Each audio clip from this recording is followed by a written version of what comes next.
Hi, my name is Nick Sankovich, and I did my research project on addiction to technology. I focused on people's addictions to video games, smartphones, and the internet. I was interested in this topic because of how widespread the use of technology is today. Everyone uses technology, from older people who are on Facebook constantly, all the way to children who are literally being raised with smartphones in their hands.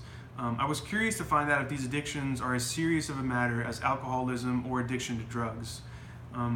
One piece of research I found that does a good job of defining and classifying addiction to video games is a short video published by the University of Washington's Patricia Ariane, who is a professor of psychiatry and behavioral sciences.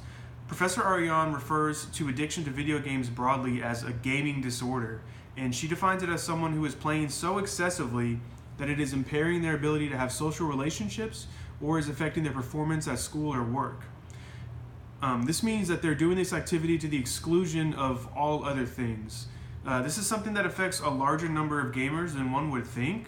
In a study published by Limelight Networks in 2018, researchers found that over 60% of gamers surveyed said that they have missed sleep while gaming. And in the same study, they found that over 10% of gamers aged 18 to 25 spend more than 20 hours a week playing video games.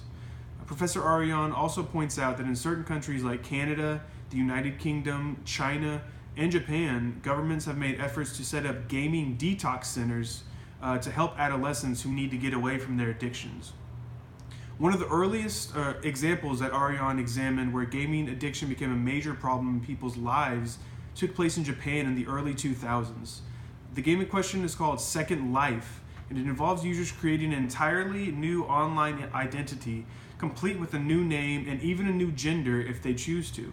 When the Japanese government began to look into reports of problematic usage, they found that many users found this new world far more engaging and positive than their actual lives. This had negative consequences in the form of increased suicide rates in certain populations in Japan. In her 2018 research paper, Laura Stockdale examined undergraduate college students who were already identified as having an addiction to video games, with a control group of students who displayed no signs of addiction. This paper was illuminating in that it was one of the only pieces I found that explicitly studied people who were already classified as video game addicts. The results indicated that in general, video game addicts displayed poorer mental health and emotional health than non-addicts. Mentally, they were prone to ADHD-like symptoms, with poor impulse control being a leading factor in their addictions.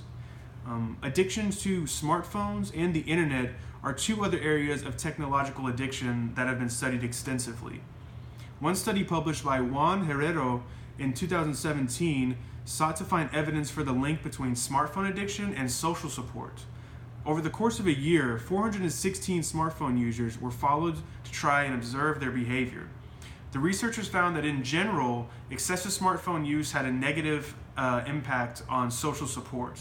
The smartphone users that reported less social support over time also displayed higher levels of depression and anxiety. And one of the best studies that I found on addiction to the internet was published in 2011 by Jacqueline Cabral. She took a look at Generation Y's psychological addiction to social media, specifically Facebook, MySpace, Twitter, and LinkedIn. One of the first things she pointed out is that there are 5 specific types of internet use: meeting people, information seeking, distraction, coping, and email. Generation Y primarily uses the internet as a communication tool to further interpersonal relationships. Teens especially use social media and instant messaging as a replacement for face-to-face conversations. Cabral argues that this new level of connectedness that social media has introduced is creating new interpersonal relationships that are much different than those from previous generations. These new relationships are creating behavioral consequences such as inattention, hyperactivity, and depression. And according to Cabral, with people at such a young age, they are actually rewiring their brains to be different from previous generations.